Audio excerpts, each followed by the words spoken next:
The sound of the slap cracked through the elegant restaurant like a whip. My head jerked to the side, my cheek burning. My eyes welled up, not from the pain, but from the shock. The person who had just hit me was my mother. No one said a word. The clinking of utensils stopped. Daniel gripped my hand tightly, grounding me in the moment. My mother, Margaret Bennett, stood there, flushed with rage, staring at me as if I had betrayed her. I slowly turned back to face her, my voice shaky but clear. "You don't have the right to hit me. No one does. Not even you, Mom." At the far corner of the restaurant, a waiter was already on the phone. A few minutes later, my mother was handcuffed and escorted out from my own engagement party in front of our relatives, friends, and every hopeful memory that was supposed to be made that night. Just hours earlier, I was a woman fully convinced this would be the happiest day of her life. My name is Grace Bennett, 30 years old, living in the quiet city of Maplebridge. I'm a graphic designer at a mid-sized agency and have always taken pride in being independent, steady, and intentional about the life I was building, especially with the man I was about to marry, Daniel Reed. We met 4 years ago at a creative industry conference. He was gentle, grounded, thoughtful. What started as casual conversation over coffee turned into a relationship built on trust, respect, and shared values. Tonight, in the warm glow of Wellington's Bistro, surrounded by candlelight and fresh flowers, we were celebrating our engagement. Daniel stood next to me, his hand resting gently on my waist, his presence calm and reassuring. Everything about the evening was perfect: the soft music, the familiar faces, the sense of beginning something new together. Then my mother stood up and raised her glass. "To Grace and Daniel," she said with a tight smile, "may your marriage be filled with joy and love." Polite clapping followed. Glasses clinked. I gave Daniel's hand a grateful squeeze. But my mother didn't sit down. "I also have an announcement," she continued, her voice louder, colder. "After talking it over with Richard, we've decided to give Grace's $45,000 wedding fund to Vanessa instead. She's getting married too and needs it more." The room fell silent. I blinked, sure I must have misheard her. A soft laugh escaped me, expecting someone to join in on what had to be a terrible joke. "You're kidding, right?" I said lightly. "That money is in my account. You and Dad gave it to me." Her smile vanished. "This is not a joke, Grace. Your sister is struggling. You and Daniel both have good jobs. She deserves a nice wedding, too." I stood up, my heart racing. "We've already planned everything. That money isn't just for the wedding. It's also for a down payment on our first home. You can't just take it back." Vanessa pushed her chair back and stood abruptly. "Stop being so selfish, Grace. You've always had more than me. You could have offered to share." I turned to her, jaw clenched. "This isn't about who has more. It's about responsibility. I saved. I planned. You spent your share, and now you expect me to pay for your mistakes?" "She lives simply," my mother snapped. "Her fiancé is doing his best. You've always had the easy path." "I've had the disciplined path," I replied, arms crossed. "I worked for everything I have, and I won't let you spin this into guilt." My mother's face flushed red with fury. The air was thick with tension. Daniel gently touched my arm, trying to calm me, but I wasn't backing down. And then, in one unbearable moment, my mother stepped forward and slapped me across the face. The sound echoed, my head whipped to the side, and something inside me shattered. The waiter near the bar was already on the phone. "Yes, I'd like to report an assault. It just happened at Wellington's Bistro." I stood frozen, absorbing the weight of what had just happened. My cheek throbbed, but the emotional sting burned deeper. Daniel stood beside me, jaw tight, hand steady on mine. Minutes later, 2 uniformed police officers entered the restaurant. One of them approached me quietly. "Are you the one who was assaulted?" I nodded. A waiter stepped forward to confirm what he saw. My mother, trying to defend herself, said it was just a family matter. But the officer, calm and clear, explained that assault in a public setting is a criminal offense, regardless of the relationship. Then came the question, "Would you like to press charges?" My heart was pounding. but my voice was firm. Yes, I do. And just like that, my mother was arrested, right there at my engagement party. When Margaret Bennett, my mother, was escorted out of the restaurant in handcuffs, a heavy silence fell over everything. Relatives stared with wide eyes, some in disbelief, others with veiled judgment. A few looked at me as though I were the one who had crossed a line, as if I had shattered the image of a good daughter by refusing to be silent, obedient, and grateful no matter what. But I didn't flinch. I didn't cry. I didn't run out. I stood there, my face stinging, my hand still in Daniel's, breathing slowly through the waves of adrenaline and heartbreak. That moment didn't just mark the collapse of an engagement party. It marked the end of a pattern, a life lived walking on eggshells to preserve an illusion of family harmony that was never real to begin with. Later that night, as guests quietly filed out and the staff began clearing wine glasses and half-eaten plates, Daniel and I sat in the car. Neither of us said much. There was no music playing, no small talk to fill the space. He just held my hand and I let my head rest against the seat. I felt like someone who had just walked away from a burning house, singed, shaken, but alive. "You don't have to do anything else tonight," Daniel whispered. "Just rest. I'll handle the rest." But I knew I couldn't just rest. Not now. Not anymore. For years, I'd played my part in the family script. Quiet, responsible, the one who always did the right thing. I tolerated the passive-aggressive comments, the subtle favoritism, the shifting expectations. But what happened tonight wasn't just a rupture. It was a line I could no longer allow to be crossed. The next morning, I called a lawyer. I needed to understand my rights, not only in terms of the physical assault, but also the looming threat about the wedding fund. Money my parents had once given freely but now claimed as negotiable. I was referred to Olivia Grant, a sharp, composed attorney with a quiet authority I immediately trusted. After I laid out the situation, the slap, the fund, the family dynamics, she looked at me steadily and said, "You did the right thing by standing up for yourself. Family or not, no one has the right to put their hands on you, and no one can just take back a financial gift that was legally transferred to you." 3 days later, I officially filed charges for public assault. The waiter who witnessed the slap agreed to give a statement, and security footage from the restaurant clearly captured the incident. There was no ambiguity. It was real. And this time, I wasn't going to let it be minimized or brushed under the rug as just a family matter. I thought things might calm down after that, but they didn't. In fact, the silence from my family became its own form of violence. My father said nothing, not to me, not to Daniel. Vanessa blocked me on every platform. No apologies, no accountability, just absence. A vacuum where love was supposed to be, and still, I stayed the course. The first court appearance came on a rainy Tuesday afternoon. Daniel came with me, his presence steady as always. I wore a navy blue dress, understated makeup, and held my head high. My mother arrived with a lawyer and her carefully curated look of maternal elegance, pearls, a neutral blazer, and not a flicker of eye contact. The case was clear-cut. After the testimony, the footage, and the official report, the judge found her guilty of misdemeanor assault. She was fined $2,000, ordered to attend anger management counseling, and sentenced to 6 months of probation with a suspended 30-day jail sentence.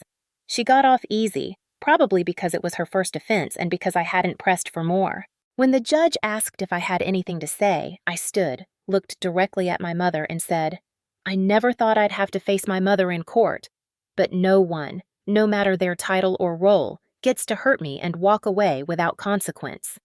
I walked out of that courtroom lighter, not happier, but clearer. I had stood up. I had drawn a boundary that should have been there years ago, and I wasn't going to let it be crossed again. I thought that might be the end of it, but it wasn't. 3 weeks later, I found a thick envelope in my mailbox. This time, it wasn't a police report. It was a lawsuit. My parents were suing me for control of the $45,000 wedding fund. The envelope was thick, the kind that makes your stomach drop the moment you pull it from the mailbox. It came from Hall and Sutter Associates, a law firm I'd never heard of but now would never forget. As I opened it, Daniel leaned in, his hand resting on my back as if he already knew the weight of what was inside. My parents, Margaret and Richard Bennett, were suing me. Not over a misunderstanding, not over miscommunication. They were formally suing me for control of the $45,000 wedding fund, claiming the money had only been intended for educational use and that I had misappropriated it. At first, I laughed, not because it was funny, but because the absurdity hit me like a slap that didn't sting. It just stunned. The money had been in a custodial account set up when I was 17. At 19, I was granted full control. They had told both Vanessa and me the same thing. Once you're adults, this money is yours to use as you see fit. The difference? I planned. I saved. I respected the value of it. I used part of it for my degree at a public university, covered the rest through scholarships, and let the remaining balance grow, untouched, for years, because I always had a plan. Vanessa, on the other hand, went to an expensive private school, dropped out 2.5 years in, then blew through the rest of her fund trying to start a boutique fashion business. She hired photographers, paid influencers, threw a launch party with champagne fountains, and the business folded within 7 months. All she had left was a luxury car she'd impulsively purchased to match her brand image. Now, because she had nothing left, she and my parents wanted what was mine. I called Olivia Grant immediately. After reviewing the documents, she didn't even flinch. "They don't have a case," she said calmly. "The account was legally gifted to you. There were no conditions on how it should be spent. Any verbal promises they claim won't hold up in court." I nodded. "Then why go through this at all?" Olivia looked at me for a long moment before answering. "Because some people would rather burn everything down than admit they made a mistake, especially when they're protecting someone else." And that's when it hit me. This wasn't just a lawsuit. It was a cover-up. They weren't just trying to take my money. They were trying to erase Vanessa's failures by making me pay for them. It was easier to turn me into the villain than to admit they had enabled her recklessness. The next few months were some of the most draining of my life. My time, my energy, my focus, all consumed by court documents, filings, strategy meetings, and deposition prep. Daniel stood by me through it all, but even his steady presence couldn't shield me from the emotional toll. Every time I walked into that courtroom and saw my parents sitting next to Vanessa, avoiding my gaze, I was reminded of how deep the betrayal ran. Vanessa would smirk like she already knew the outcome, like she believed that with enough pressure I'd crack and hand over what was left. But I didn't. During one particularly tense hearing, Vanessa took the stand. Olivia stood, expression unreadable. "Ms. Bennett," she began, "did you use all of your fund strictly for educational purposes?" Vanessa hesitated. "Well, not all of it," she mumbled. Olivia nodded. "In fact, you dropped it out of school and used the remaining balance to fund a private business venture and purchase a luxury vehicle, correct?" Vanessa's jaw tightened. "That's not relevant." "Oh, but it is," Olivia replied. "If there were strict conditions attached to these funds, as your parents now claim, why were you allowed to use them for non-educational purposes without objection? And why is my client being treated differently?" The room fell silent. Vanessa had no answer. I sat there, my heart pounding, but my hands were steady. It was all coming out. The favoritism, the double standards, the manipulation. It wasn't just a legal battle. It was the exposure of an entire family system built on imbalance. Outside the courtroom, Daniel squeezed my hand and said, "You're doing more than defending your money. You're defending your dignity." But the damage was real. We had to delay parts of our wedding planning. I lost sleep, broke down in bathroom stalls at work, and fought the feeling that this legal war had swallowed what should have been the happiest chapter of my life. Still, I refused to give up. Because this wasn't just about finances. It was about finally being seen, about refusing to be sacrificed to preserve someone else's lies. And just when I thought it couldn't get worse, it did. Just when I thought the worst was behind me, after the slap, the lawsuit, the depositions, it got worse. One evening, I was sitting at my desk, cross-checking vendor details for the wedding, when my phone buzzed. It was my cousin Melissa, her voice cautious, almost apologetic. "Grace, I just wanted to say I'm sorry about the wedding being canceled." My stomach dropped. "What are you talking about?" I asked. "The wedding's still on." There was a pause. Your mom called me last week. She said you and Daniel broke up, that he cheated on you. She said the wedding was off. I felt the blood drain from my face. Within the next hour, I got 3 more calls. Friends, distant relatives, people asking if I was okay, if Daniel had really been unfaithful, if the wedding was really canceled. Some of them forwarded me emails they'd received from an address that looked like mine. Emails saying I had called the wedding off, citing personal issues and the need to heal in private. I checked my own email, nothing in my sent folder. Someone had created a fake account to impersonate me. I didn't need evidence to know who was behind it. Vanessa. I called Aunt Linda, my mother's younger sister and one of the few relatives still speaking to me. Her sigh was heavy, like someone carrying too many secrets for too long. Grace, your mother's been telling people you're lying about Daniel, that you're unstable, that the wedding was never real to begin with. I pressed the phone harder against my ear, trying to hold myself together. Why is she doing this? Because she's protecting Vanessa, Aunt Linda said softly. She always has, even when she didn't deserve it. I love Vanessa, but Margaret is enabling her, and now she's trying to destroy your credibility to save face. That cut deeper than anything I'd heard in court. They weren't just fighting for money anymore. They were coming for my reputation. That night, Daniel came home to find me sitting on the floor with my laptop open and tears streaking my cheeks. He rushed to me immediately. What happened? I showed him the screenshots, the emails, the messages from relatives. His expression turned dark. Your sister contacted me too. She said she had proof you were cheating on me. I stared at him. What? He pulled out his phone and showed me several photos, clearly photoshopped images, of a woman with my face crudely pasted onto someone else's body, next to a random man in various settings. It would have been laughable if it hadn't been so calculated. Daniel shook his head. I didn't believe it for a second, but my parents saw them. They were confused. It was no longer just about revenge or resentment. This was a full-scale smear campaign.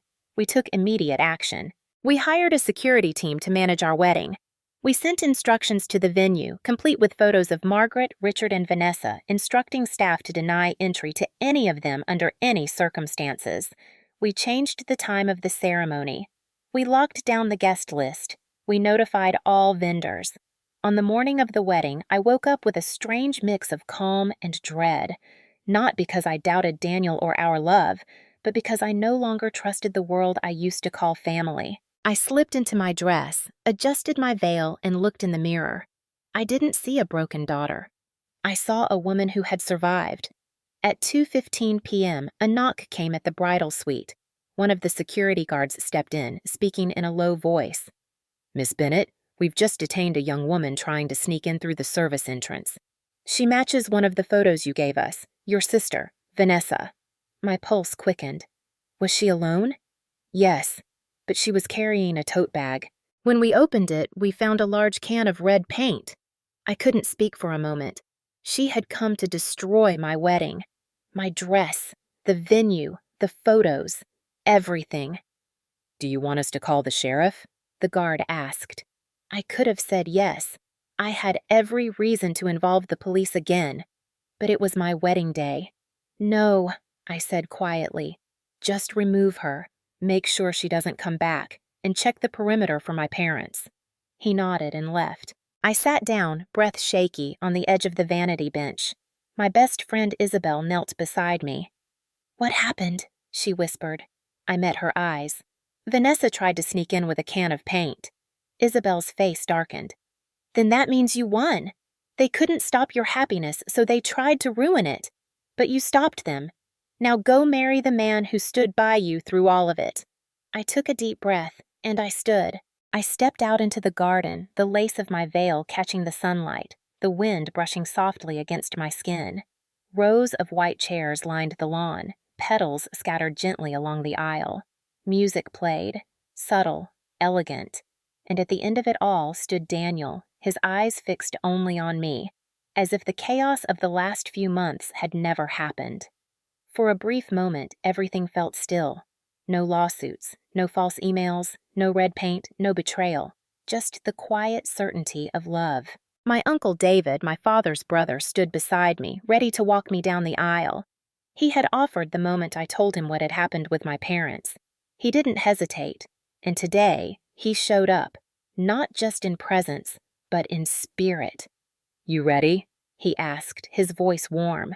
I nodded, and then I walked, step by step, not in shame, not in fear, not as someone who had just endured the emotional equivalent of a war, but as a woman who had stood her ground. The guests rose, their faces glowing with something I hadn't expected. Admiration. Not pity, not awkwardness. Admiration. They had seen it all unfold, some from afar, some up close. The slap, the court, the smear campaign, the chaos.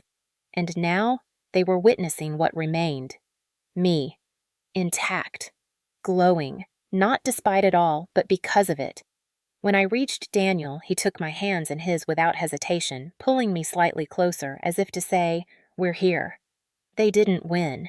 The officiant began to speak, but I hardly heard the words. All I could feel was the pulse of Daniel's thumb against my palm, steady and certain.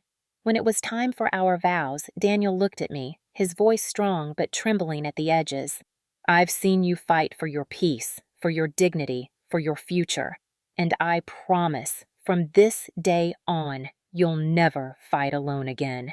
I swallowed the lump in my throat, then answered, "I've walked through storms and kept walking, and now I stand here, not because everything is perfect, but because we chose each other through the imperfection. I vow to keep choosing you, again and again." When the officiant finally said, "You may now kiss the bride," the guests erupted into applause. Some cheered, others wiped away tears, and in Daniel's arms, I felt, for the first time in months, weightless. The reception was held under a canopy of string lights, the kind that cast a golden hue over every face. The meal was modest but delicious. The playlist? Hand-picked by Daniel and me. There were no elaborate centerpieces, no flash or pomp, but there was laughter. There was joy. There were toasts filled with quiet strength. Isabel stood to give hers. She raised a glass, her eyes glimmering. "To Grace," she said.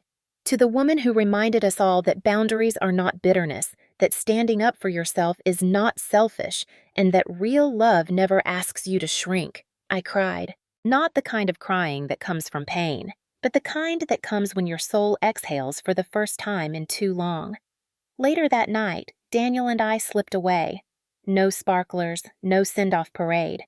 Just us, walking hand in hand beneath a sky full of stars, past the last few guests waving goodbye. We got into the waiting car. He reached for my hand. I turned back briefly, looking at the glow of the venue in the distance. They tried to ruin it. They tried to ruin me. But they failed. 3 weeks later, we went on our honeymoon, a quiet beach town far from Maplebridge. No lawsuits, no drama, just the rhythm of waves, the sun on our faces, and long, peaceful mornings with nowhere to be but in each other's presence. I slept deeply for the first time in months. I read books, walked barefoot in the sand, laughed over nothing at all. I let my heart breathe, really breathe. When we returned home, I was changed, not bitter, not angry, just clear. Clear about who I was, what I wanted, and what I would no longer allow. When we returned from our honeymoon, the world felt quieter. Not because everything outside had changed, but because I had. The turbulence, the betrayals, the noise of expectations, they still existed, but they no longer lived inside me. Daniel and I moved into our new apartment on the edge of Maplebridge. It wasn't grand, but it was ours. Bright windows, creaky floorboards, a small kitchen that smelled of possibility. We'd used the remainder of the wedding fund, the money I had protected with everything I had, as a down payment. The mortgage was manageable, our incomes steady, and for the first time we were building something solid. Together. We spent our first few weekends assembling furniture, comparing paint swatches, hanging framed photos from the wedding. None of it was extravagant. A couch we saved for, a bookshelf Daniel built from scratch, a thrifted coffee table I fell in love with the moment I saw it. Every object felt intentional, earned, chosen. One Saturday afternoon, while setting up the guest room, Daniel laughed as he struggled to align the screws on a dresser. "Who do you think will be our first overnight guest?" he asked. I paused, screwdriver in hand. There was a moment, just a flicker, when my mind wandered to my parents, to the version of them I used to believe in, the version that might someday knock on our door, arms full of apologies, hearts full of change. But that version was a fantasy, and I had stopped holding my breath for it. "Whoever it is," I said gently, "there'll be someone who truly cares about us." He smiled and nodded. No need to say more. The days passed peacefully. We built routines, morning coffee on the balcony, cooking pasta on Thursdays, grocery runs that turned into mini adventures. There was no grand epiphany, no dramatic healing, just quiet joy. And that was enough. My birthday came. For the first time in my life, I didn't receive a call from my mother. No voicemail, no text, no card. The silence was louder than any insult, but this time, it didn't hurt the way I thought it would. I sat at our little dining table, blowing out a single candle on the cake Daniel had picked up from my favorite bakery.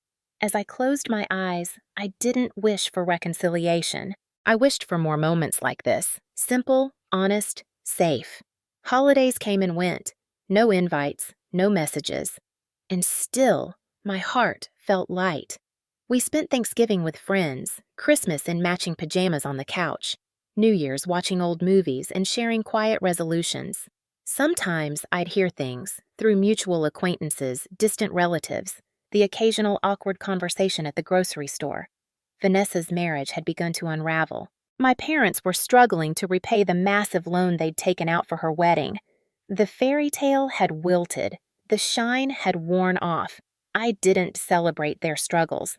I wasn't angry anymore, just removed.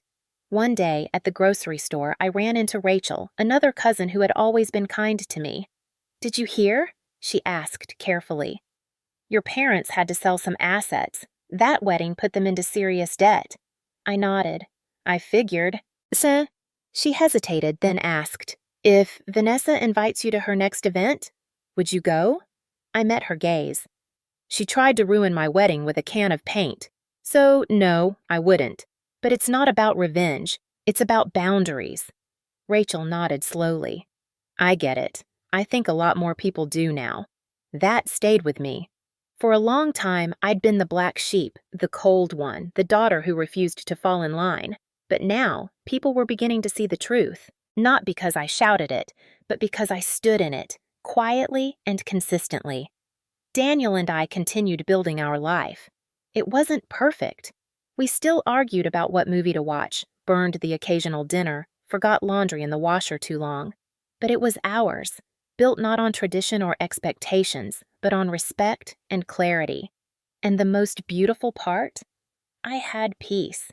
Not because the past disappeared, but because it no longer had the power to shape who I was becoming. I never thought I'd find peace without reconciliation. For most of my life, I believed resolution only came when the broken pieces were put back together, when apologies were made, and the past was neatly sewn shut. But standing on the balcony of our apartment one quiet spring morning, tea in hand, sunlight warming my skin, I realized something I once feared to admit. Some pieces aren't meant to fit back together, and that's okay. That morning, the mail arrived. Amid grocery ads and a few wedding thank you cards from friends, there was a letter. Handwritten, familiar script, my mother's. I opened it slowly. The contents were vague, full of half-sentences and sidestepped accountability. She wrote that she regretted how far things went, that she wished we could talk, and that maybe, one day, we could find our way back. But there was no apology, no acknowledgement of the slap, the lawsuit, the lies, or the deliberate sabotage. It wasn't a letter of healing. It was a door cracked open just enough to pull me back into the cycle. I folded the letter and placed it back in the envelope. I didn't tear it. I didn't burn it. I simply chose not to respond, because healing doesn't always require an apology, and forgiveness isn't a requirement for peace. Some people believe forgiveness is a moral imperative, that you can't truly move on without it. But what I've learned, what I've lived, is that sometimes not forgiving is the most honest form of self-respect. I didn't wish them harm. I didn't harbor hate. I just let go. I heard through the grapevine that Vanessa's marriage had ended quietly, less than a year after her grand performance of a wedding. I heard that my parents were selling property, scrambling to cover debts they couldn't manage, that their social circle had grown suspiciously smaller, that invitations to holidays were fewer, responses to gossip more careful. But I didn't celebrate their downfall. That was never what I wanted. What I wanted was freedom. Freedom from needing their approval. Freedom from bending myself to be palatable. Freedom from the guilt that came from saying no. And I had it now. Daniel and I continued to grow into our life together. On lazy Sundays, we read in bed. On weeknights, we cooked side by side. On rainy afternoons, we'd rearrange the living room for no reason at all. The walls of our home were lined with laughter, with silence that didn't ache, with peace that asked for nothing but our presence. One night, as we cleaned up after dinner, Daniel asked me softly, "Do you think they'll ever really change?" I rinsed a plate, looked out the window where city lights shimmered in the distance, and said, "Maybe, but I'm not waiting for that anymore." And I meant it. For too long, I had made myself small. I had traded pieces of my self-worth for the illusion of belonging. But I'd reclaimed all of that now, not through vengeance, not through bitterness, but by choosing myself. I don't know what the future holds with my parents or my sister. Maybe they'll change. Maybe they won't. But I do know this. I'm not chasing their version of family anymore. I have my own family now, a partner who stood by me when it cost him comfort, a home that was built with honesty and patience, a life that's mine, not curated to impress, not polished to please, but deeply, wholly mine. This isn't a story about revenge. It's a story about clarity, about a woman who broke the cycle, about a daughter who refused to inherit her family's silence, about someone who didn't just survive, but chose peace over permission and freedom over forgiveness. My name is Grace Bennett, and I'm finally free. Grace's story is a testament to the power of standing up for yourself, even when faced with betrayal and manipulation. Here are the key lessons we can take away. Know your worth. Don't let others define who you are. Set healthy boundaries. Your family does not have the right to hurt you. Forgiveness is a choice. You don't need to forgive in order to move forward. Choose yourself. Prioritize your happiness and peace. Grace found freedom by refusing to live according to others' expectations. If you enjoyed this story, like, subscribe, and hit the notification bell to catch more inspiring stories. See you in the next story.